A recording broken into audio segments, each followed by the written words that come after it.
Alright, magandang gabi.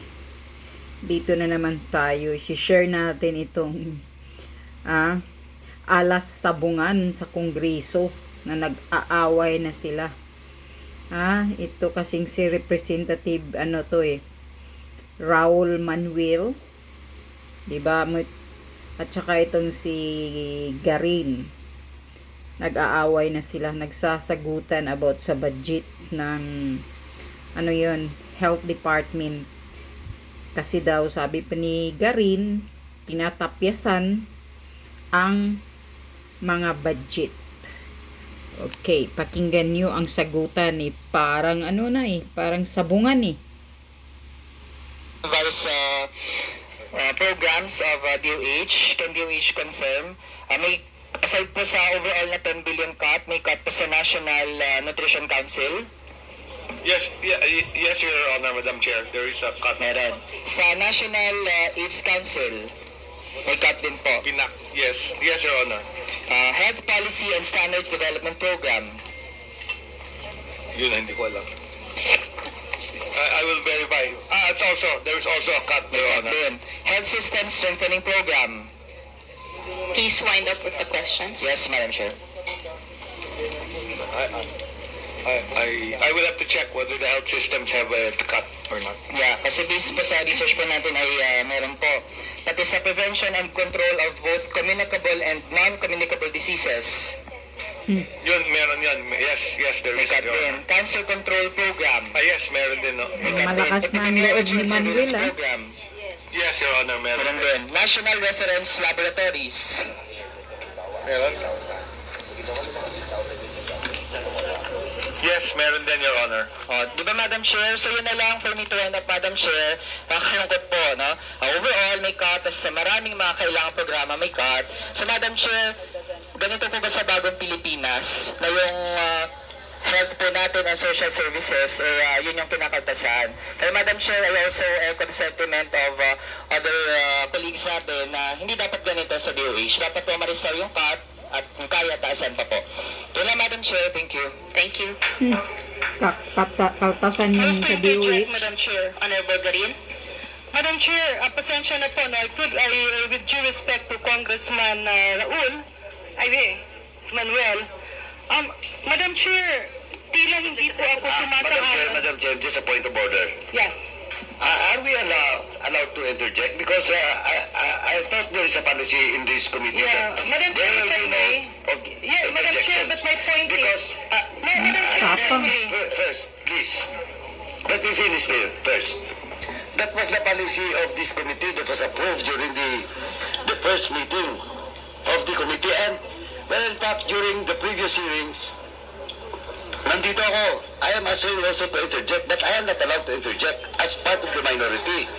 Now, why are we now allowed to interject, Madam Chair? 1 minute suspension. Thank you, Madam Chair. Ano bang may interjection ba sila? Senator. Point of order, Madam Chair. I really don't want to make a point of order, but I would find it unfair on the part of the administration being wrongly accused na maraming mga programa sa kalusugan ang tinapyasan. Mr. Chair, the figures is not correct. Madam Chair, point of order. Madam Chair, I'm Madam having Chair, a yung point of binabanggit order. po, hindi po siya isang point of order. Yeah. Order is about yung proceedings natin, yung paano natin No, Madam Chair, hindi po totoo That is an yan. interjection kasi facts po yung pinapresent, Madam Chair. Yeah, Madam Chair, you can make a point of order if the figure is being presented is not correct.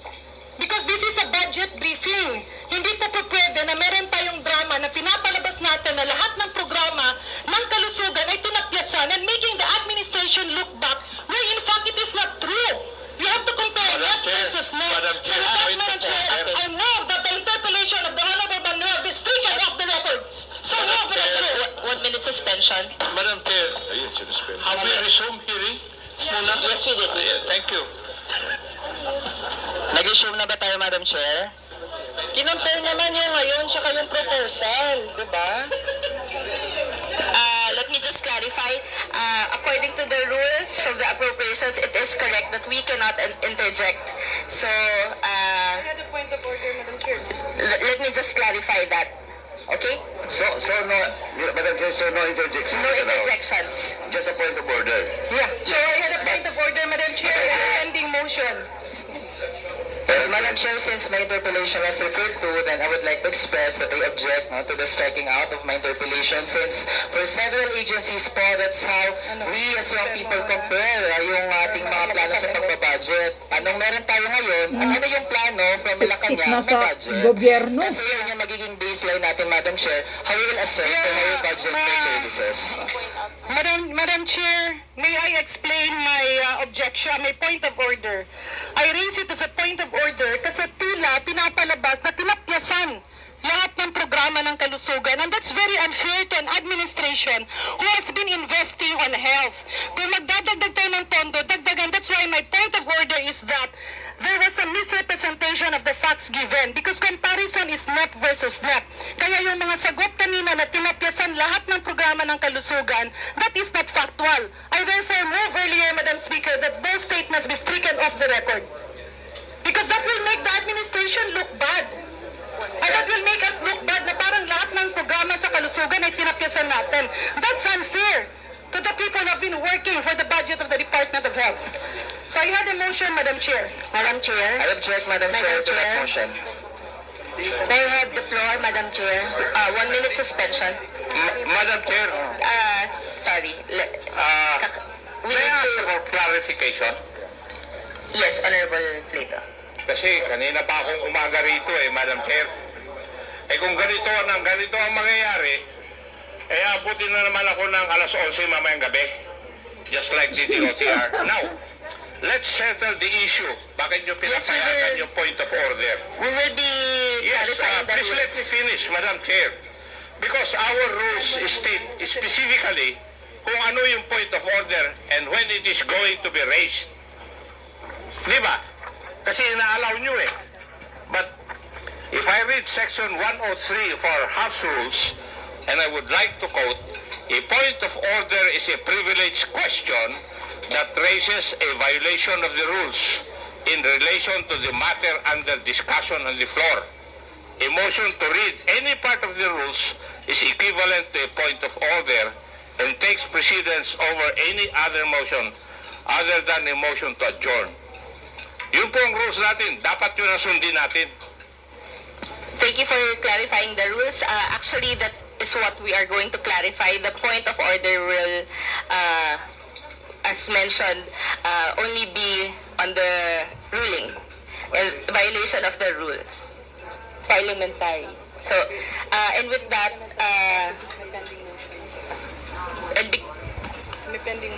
and because there is a pending motion, Honorable Garin, will you? Thank you, Madam Chair. After conferring with our good colleague, I actually withdraw my point of order with the assurance of the Chair that the data that were mentioned will be corrected. So the wrong data that will be mentioned will have to be stricken off the records. Madam Chair, question of privilege. May I be allowed to speak? Honorable Raul Manuel. Yes, Madam Chair. Madam Chair, I don't see the point na may mga ipapatanggal po tayong facts and data kasi Madam Chair, wala pa kong isa-cite na data kung hindi ito yung proposal na nasa National Expenditure Program. Second, Madam Chair, it has been also a part of our scrutiny of the national budget na kinukumpara din talaga natin yung actual budget ngayon tsaka yung pinopropose po sa National Expenditure Program. There are many ways to compare naman talaga, GAA to GAA, NEP to NEP, pero hindi po nawawala din, Madam Chair, yung GAA to NEP. Kasi, Madam Chair, doon natin makikita na kung ano yung pagkakaalam ngayon ng administrasyon sa national budget, ano yung dapat ayusin, ano yung dapat baguhin. Kaya, Madam Chair, ako po, Madam Chair, na-notice ko, di ba, sa OVP, parang nililimit natin yung discussion. Sa OP, nilimit natin yung discussion. Pati ba naman DOH, Madam Chair? Sana po hindi tayo matakot sa facts at sa katotohanan, Madam Chair. At i-allow natin yung mga deliberations at ma-put on record iyon. Yun lang muna, Madam Chair. Thank you, Honorable Manuel. Let me yield the chairmanship to Honorable Stella Kimbo. Thank you. So, may minutes pa ba si... Okay. So, just to set the record clear, Mr. Secretary, Yes, Madam Chair. so moving forward, when we make comparison of numbers, we just have to make it clear what we are comparing, whether we're comparing net figures versus GAA figures. All right? So just to make to minimize confusion. Yun na po, Secretary, okay? Moving forward. And for the members of the House, if a point of order is to be raised, it has to be based on a violation of a rule. Yun lang po. Right? Okay. So with that, Madam Chair, yes. just to clarify, with regards to the statement, last statement of Honorable Janet Garin, what is the ruling of the chair? With regards to the striking out of all the data pertaining to the state, to the position of the Honorable Manuel, what's the ruling of the chair? Thank you. Madam Chair. Madam Chair. Yeah.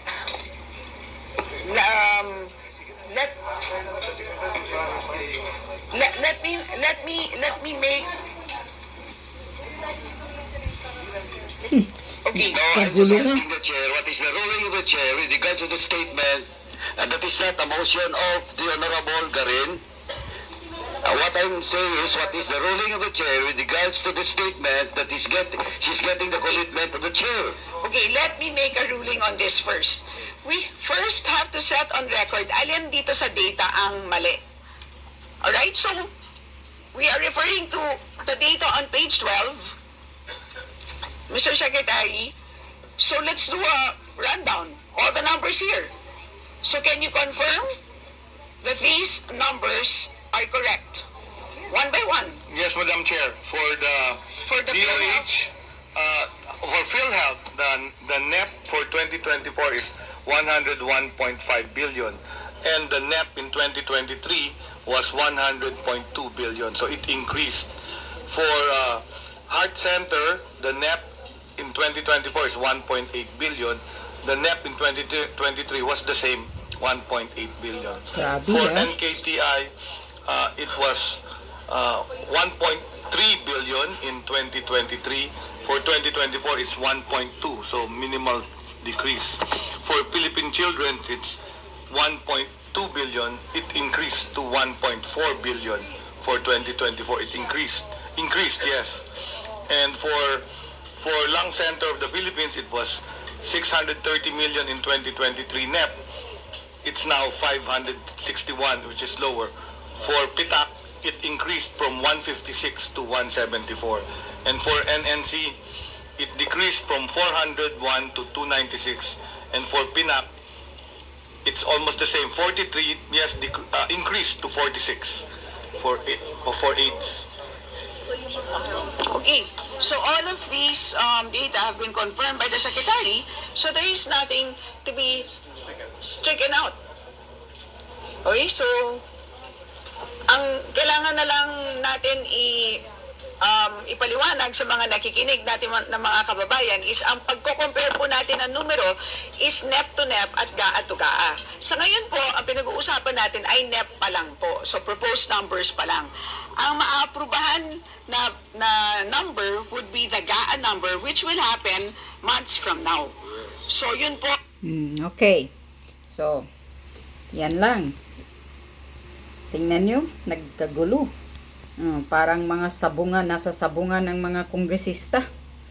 Nag-aaway na sa budget. Itong si Raul Manuel, parang tingin ko nito, parang malakas na ang loob nila eh. Malakas na ang loob, parang nasa side na ng gobyerno. Halatang halata. Sip-sip kay tambalos-los. Pakinggan nyo to para maririnig ninyo ang mga pinagsasabi ni Raul Manuel. Ang galing-galing, nag-aaway kasi tinatapyasan na nila ang budget sa DOH, sa Health Department. Ang pinaka-importante para sa taong bayan, tatapyasan pa. Ganyan kagaling ang mga politikong buaya.